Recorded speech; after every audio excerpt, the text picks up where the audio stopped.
दैनिक निष्पक्ष पोस्ट, दर्पण सच का, समय से पहले, खबर से आगे। नमस्कार, आप देख रहे हैं दैनिक निष्पक्ष पोस्ट का डिजिटल वर्जन, जहां खबरें होती हैं साफ, सटीक और निष्पक्ष। बिहार चुनाव 2025 के लिए बहादुरगंज विधानसभा में एआईएमएम प्रमुख बैरिस्टर असदुद्दीन ओवैसी ने विशाल जनसभा को संबोधित किया। उन्होंने कहा, अब वक्त आ गया है कि बिहार में हक और इंसाफ की राजनीति की जाए। ओवैसी ने एआईएमएम उम्मीदवार तौसीफ आलम के समर्थन में जनता से वोट की अपील की। बिस्मिल्लाहिर्रहमानिर्रहीम, अस्सलाम वालेकुम व रहमतुल्लाहि व बरकातहू। मौअज़्ज़िज़ हाज़रीन इकराम, बुजुर्गान कौम और मिल्लत, मेरी इज़्ज़तदार माँ और बहनों, गयूर नौजवान साथियों, आप तमाम का बेहद शुक्रिया कि आपने अपना कीमती वक्त निकाल कर आज बहादुरगंज विधानसभा में जनाब तौसीफ आलम साहब के इस इंतखाबी जलसे में आपने इतनी बड़ी तादाद में यहाँ पे शिरकत की। आपका बहुत बहुत शुक्रिया। शहनशीन पर तशरीफ़ फरमा जनाब तौसीफ आलम साहब, जो बहादुरगंज के मजलिस इत्तेहादुल मुस्लिमीन के उम्मीदवार हैं, जनाब अब्दुर्रहमान साहब, जो आज मजलिस इत्तेहादुल मुस्लिमीन में शामिल हुए हैं, और मैं उनका दिल की गहराइयों से उनका खैर मुक़द्दम करता हूँ, उनका शुक्रिया अदा करता हूँ। और उन्होंने अभी हम तमाम के सामने अपने मुख्तसर से बसीरत अफरोज़ खिताब में ये बताया कि वो क्यों मजलिस इत्तेहादुल मुस्लिमीन में शिरकत कर रहे हैं। उन्होंने बताया कि उनका ताल्लुक़ शेरशाहबादी बरादरी से है। मैं उनका और उनके तमाम समाज का दिल की गहराइयों से शुक्रिया भी अदा करता हूँ और आपका खैर मुक़द्दम करता हूँ। जनाब शम्स आगाज़ साहब, जो किशनगंज के मजलिस इत्तेहादुल मुस्लिमीन के उम्मीदवार हैं, जनाब असलम बाबू साहब, मोहम्मद मेराज अशरफ साहब, मुखिया नूर इस्लाम साहब, जुनैद आलम साहब, हसन अंजुम साहब, डॉक्टर शाहनवाज साहब, कारी नुमान साहब, नवारिस साहब, मुख्तार आलम साहब, मुखिया हसनैन साहब, मुखिया महफूज साहब, मुखिया इकबाल साहब, बबलू बाबू, सिराज आलम, मुजफ्फ़र साहब, और मेरे हैदराबाद से आए हुए तमाम मजलिस के रुफ़क़ा और जनाब माजिद हुसैन साहब, जो रुकन असम्बली हैदराबाद से आए हैं, जो बहादुरगंज के इंचार्ज हैं। मेरे अज़ीज़ दोस्तों और बुज़ुर्गों, मैं आपको एक आंकड़ा बताना चाहता हूँ, जिससे आप ख़ुद फ़ैसला कर लेंगे कि जो मजलिस बात कर रही है इंसाफ की, सम्मान की, हिस्सेदारी की, वो आपको मेरी बात समझ में आ जाएगी। मुझे इस बात की कोई फ़िक्र नहीं है कि लोग हमेशा मजलिस इत्तेहादुल मुस्लिमीन पर गाली देते हैं, मुझ पर इल्ज़ाम लगाते हैं, मगर मैं जो सवाल उठाता हूँ उसका वो जवाब देने से क़ासिर रहते हैं। आज से चंद दिन पहले अखबार में ये लिखा गया कि 2000 ये बताया गया है कि 1960 से 2020 तक जितने लोग विधायक बने, जितने लोग एमएलए बने, 1960 से 2020 तक, उसमें यह बताया गया है कि यहाँ पर बैकवर्ड क्लास की जो आबादी है बिहार में 25% है और उनके विधायक बने 35%। पूरे बिहार में बैकवर्ड क्लास की आबादी 25% है, उनके विधायक बने 35%। जनरल कैटेगरी की जो आबादी है वो 10% है और उनके विधायक बने 34%। अल्पसंख्यक समाज मुसलमान बिहार में आबादी 17% है और उनके विधायक बने 1960 से 2020 तक 8%। अब मैं मुबारकबाद आपको पेश करूं या मुबारकबाद उन लोगों को पेश करूं जो मुझे गाली देते हैं। 1960 से लेकर 2020 तक 17% अल्पसंख्यक समाज के मुसलमान की आबादी बिहार में है और 1960 से लेकर 2020 तक सिर्फ 8% मुसलमान विधायक बने। और आज ये तमाम के तमाम जालिम लोग हमको गाली देते हैं। बताओ, ये आंकड़े तुम्हारा चेहरा दिखा रहे हैं आईने में। जो तुम्हारा चेहरा देखेगा आईने में वो ये कहेगा कि तुम्हारे दिल और दिमाग में नफरत है, तुम्हारा दिल बड़ा छोटा है। क्योंकि जब अगर तुम्हारा दिल बड़ा होता तो फिर इतने कम तादाद में 17% के 1960 से, यानी आप बताइए हम 2024 में हैं, 60 साल में जितने विधानसभा के चुनाव हुए 17% अल्पसंख्यक आबादी के लोग सिर्फ 8% जीतते हैं।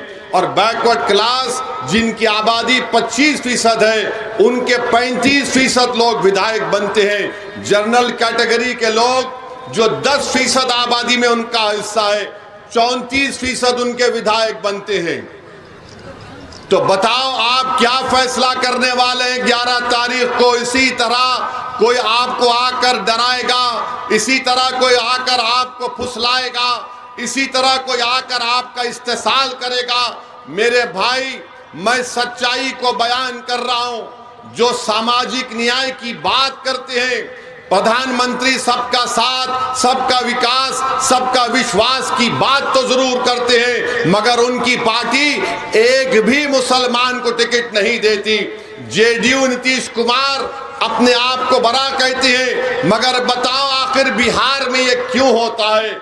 दूसरी तरफ राजद है, कांग्रेस है। मैं इन तमाम से पूछना चाह रहा हूं, आप सुबह शाम 24 घंटे ओवैसी को गाली दो, मगर मेरे सवाल का जवाब दो कि 17% आबादी का 1960 से लेकर 2020 तक सिर्फ 8% विधायक क्यों बना? इसका जिम्मेदार ओवैसी है या फिर तुम तमाम लोग? हमको जवाब दो।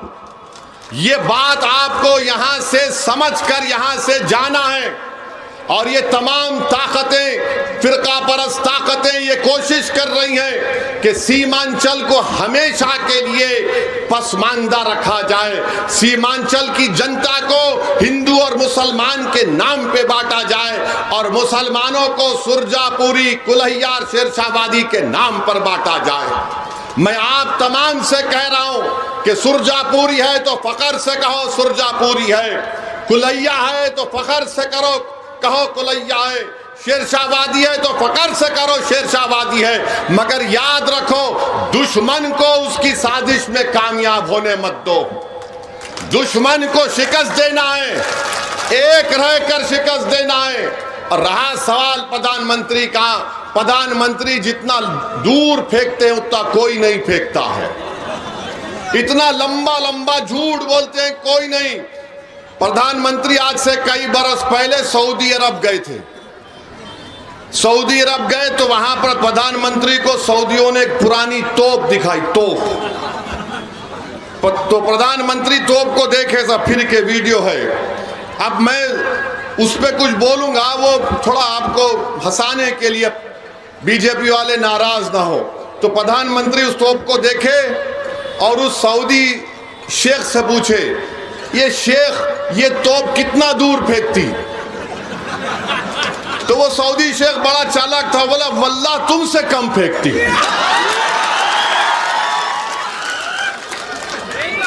अरे 15 लाख अकाउंट में आ जाएंगे, 1 करोड़ नौकरी मिलेगी, पूरा ब्लैक का पैसा आ जाएगा, सब हो जाएगा। कुछ नहीं हुआ।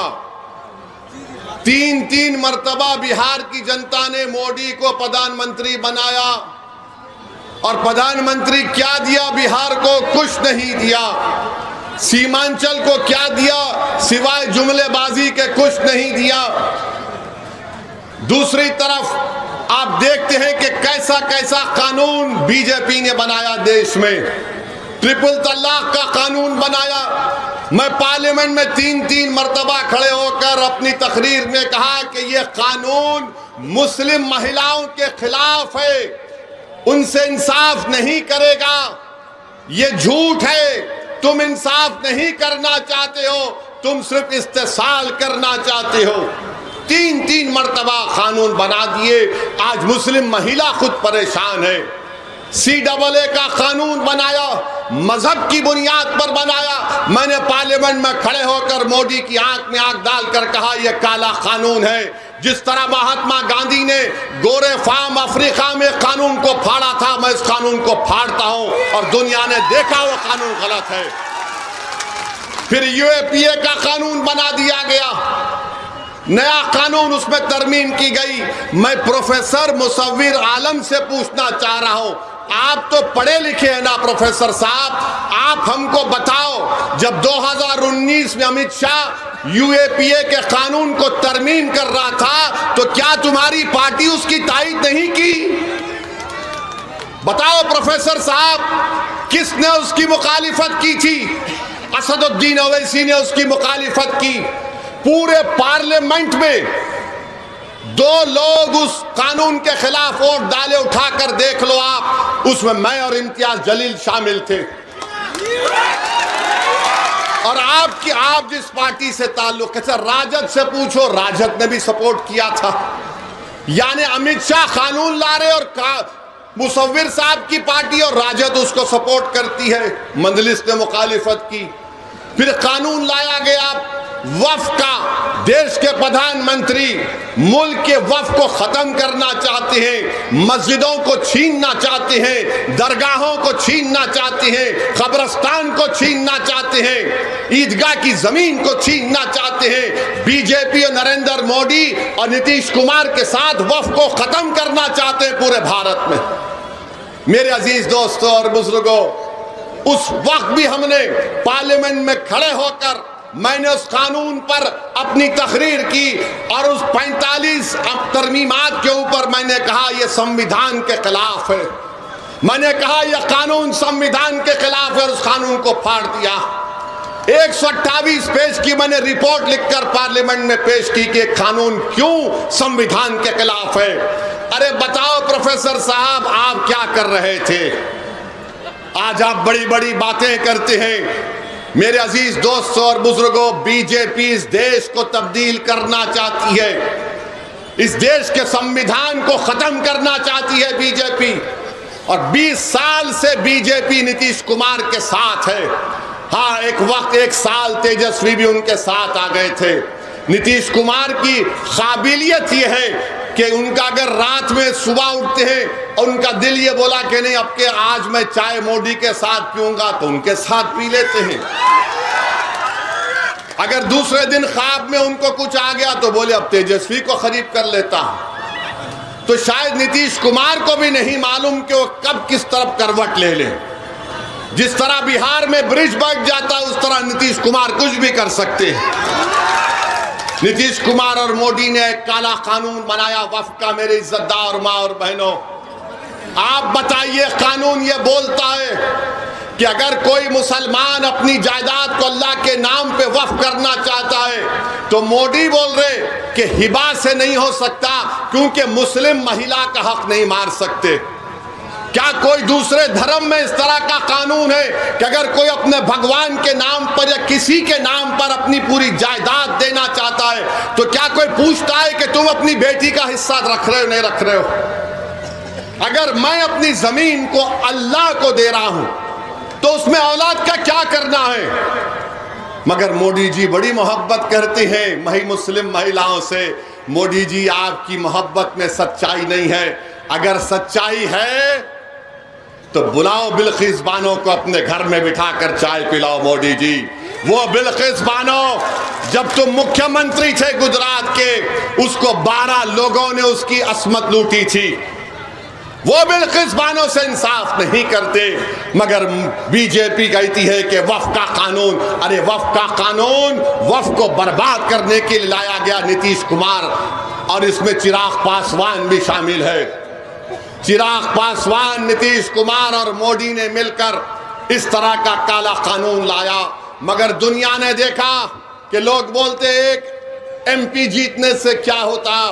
मेरे भाई, जब लड़ने की बात आती तो तादाद की अहमियत नहीं होती, जज्बे की अहमियत होती है, तड़प की अहमियत होती है। इखलास की जरूरत पड़ती है। उस 540 के ऐवान में आपका बेटा, आपका भाई, आपका दोस्त अकेला था। मैं खुलेआम और बेबाक तरीके से अपनी गुफ्तगू को रखा। लोग मुझसे पूछे कि तुमने बीजेपी की ताकत के सामने कानून को फाड़ दिया। मैंने कहा मैं ताकत अगर मानता हूं तो सिर्फ जमीन और आसमान के खालिक की मानता हूं, इंसान की ताकत को ताकत नहीं मानता मैं। मेरे अजीज दोस्तों और बुजुर्गों, तीसरी बात हम आपसे कहना चाह रहे हैं कि हम हमारे प्रोफेसर मुसव्विर साहब से पूछना चाह रहे हैं, ये अक्टूबर का महीना है प्रोफेसर साहब, आपको याद होगा 24 अक्टूबर 1999 89 को 98 को क्या हुआ था। 24 अक्टूबर को आज से 34 साल पहले, बल्कि 35 साल पहले भागलपुर में फसाद हुआ था। 1000 लोगों की मौत हुई थी। उनकी लाशों को ऐसे ही खेत में छोड़ दिया गया था। तो उन खेतों पर गुलाब, क्या बोलते हैं, फूल गोभी उग गई थी। बताओ प्रोफेसर साहब, उस वक्त सरकार किसकी थी? 24 अक्टूबर आज से 35 साल पहले, बताओ प्रोफेसर साहब, किसकी सरकार थी? बताओ। मेरे अजीज दोस्तों और बुजुर्गों, मैं प्रोफेसर साहब से पूछना चाहता हूं, 8 सितंबर 2022 को सीवान में एक 8 साला बच्चे को पुलिस ने गिरफ्तार किया अपने 70 साला दादा के साथ। और उस 8 साल का बच्चा, आप सोचिए यहाँ जितने लोग बैठे हैं, अगर तुम्हारे पास 8 साल का बेटा है, मैं हमारी बहनों को बोल रहा हूं, थोड़ी देर के लिए मान लो कि तुम्हारा बेटा था, तुम्हारा भाई था। 8 साल का बच्चा, 2 दिन पुलिस स्टेशन में उसको रोक के रखा गया। पुलिस स्टेशन के बाहर उसकी मां रो रही थी कि मेरा बेटा है, 13 साल का नहीं है, देखो 8 साल का है। 2 दिन बच्चा पुलिस स्टेशन में रहा। मां बाहर पुलिस स्टेशन के रो रो कर आंखों से आंसू बहा रही थी। उसके बाद 5 दिन तक उसको जेल में रखा गया, बच्चों की जेल में रखा नहीं गया था। 7 दिन के बाद उसकी बेल हुई। बताओ, उप मुख्यमंत्री तेजस्वी नहीं था प्रोफेसर यादव? बताओ मुसव्विर साहब, ताली नहीं मारना, सोचो। जो मुझको गाली देते, क्यों देते? क्योंकि सच्चाई को बयान कर रहा हूं। तेजस्वी समझता है कि लोग 8 सितंबर 2022 को भूल जाएंगे। ये उप मुख्यमंत्री था। प्रोफेसर, कहां गया तुम्हारी तड़प?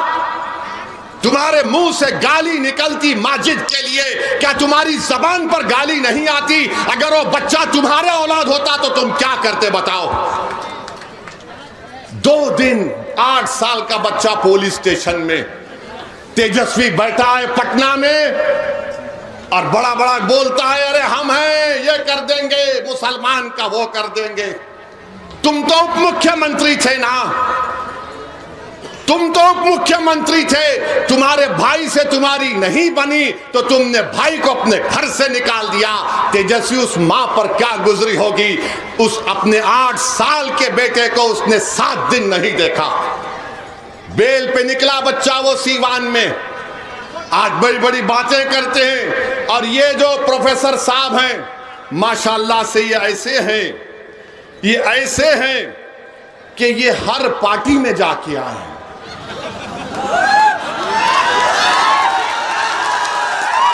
हम सुनते थे कहावत में कि घाट घाट का पानी पिया है,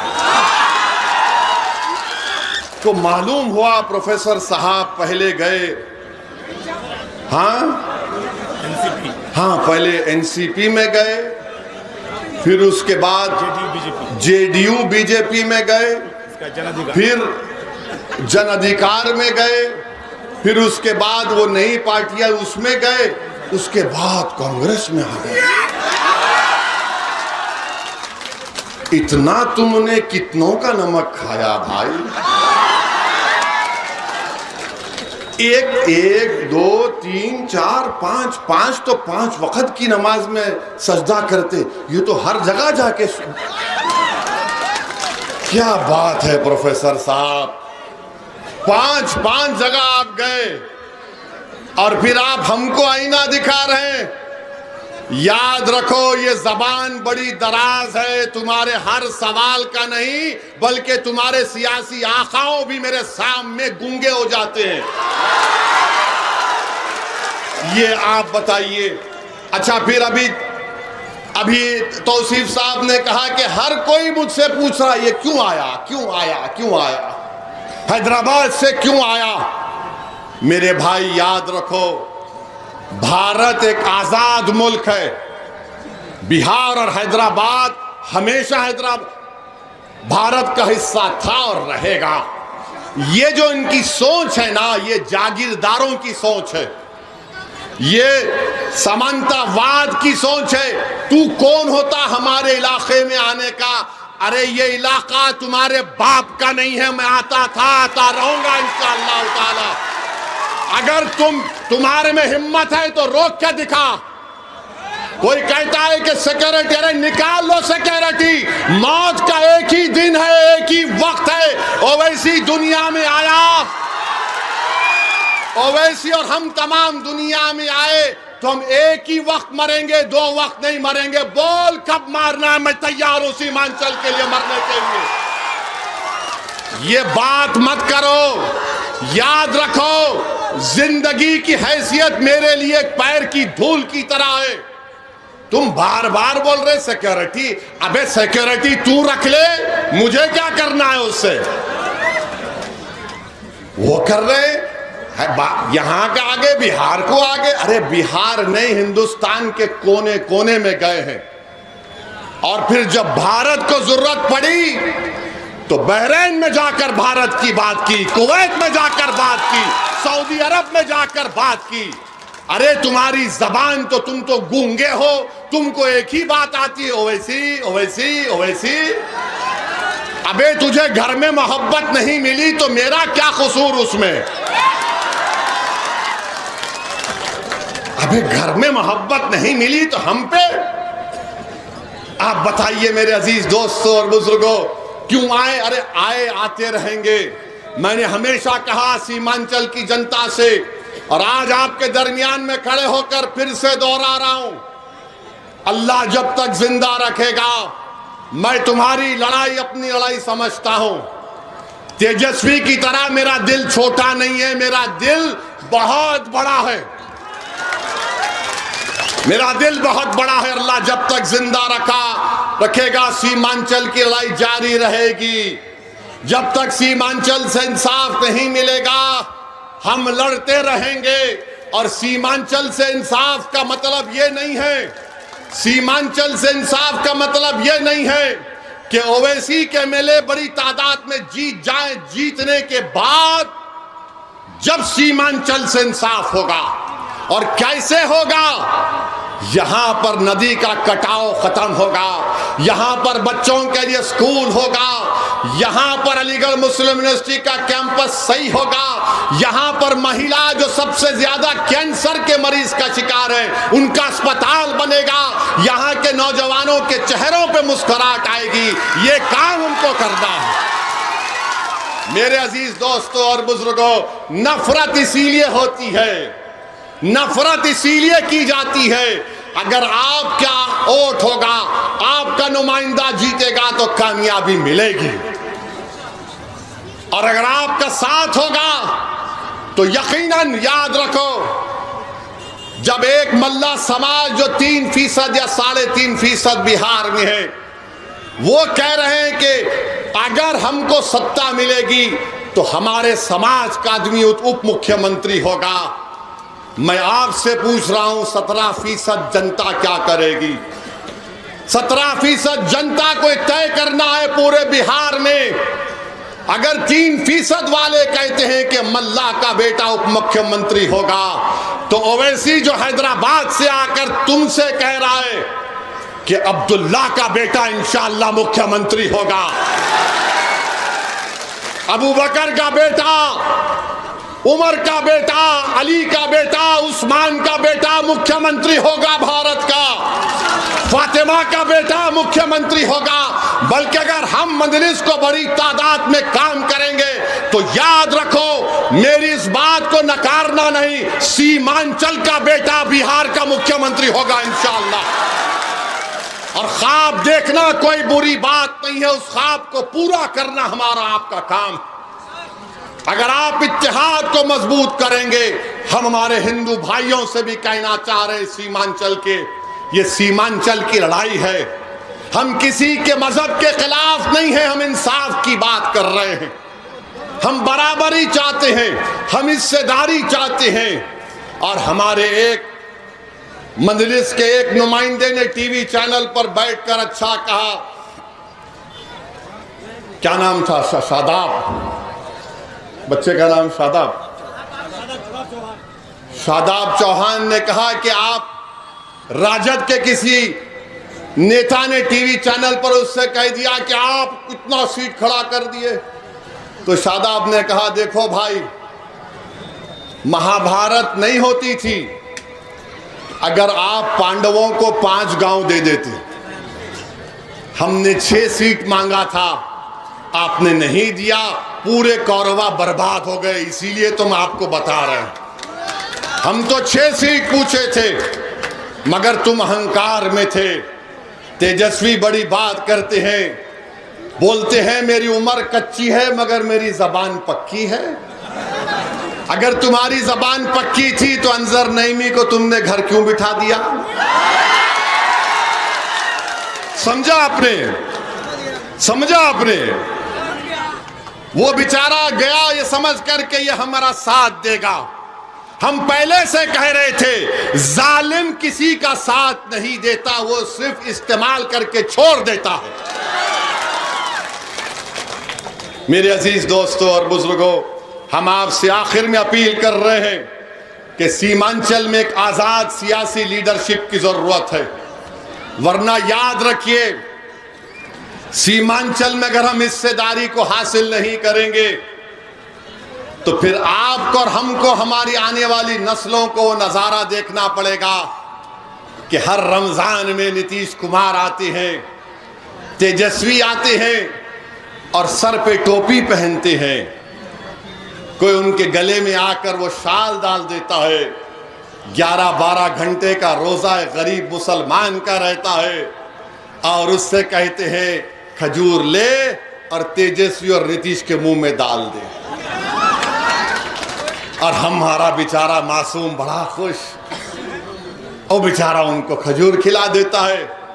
याद रखो, हमारा हाल यही करना चाहती है कि तुमको सिर्फ हम नदी कटाव देंगे, तुमको गरीबी देंगे, तुमको भूखा रखेंगे, तुम्हारे बच्चों के लिए स्कूल नहीं खोलेंगे, तुम्हारी माँ और बहनों को कैंसर में मरने देंगे, तुम्हारे नौजवान सीमांचल छोड़कर भारत के कोने कोने में जाकर दौलतमंदों के लिए काम करेंगे।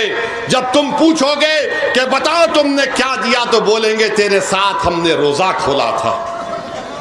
बताओ, ये हंसने की बात नहीं है।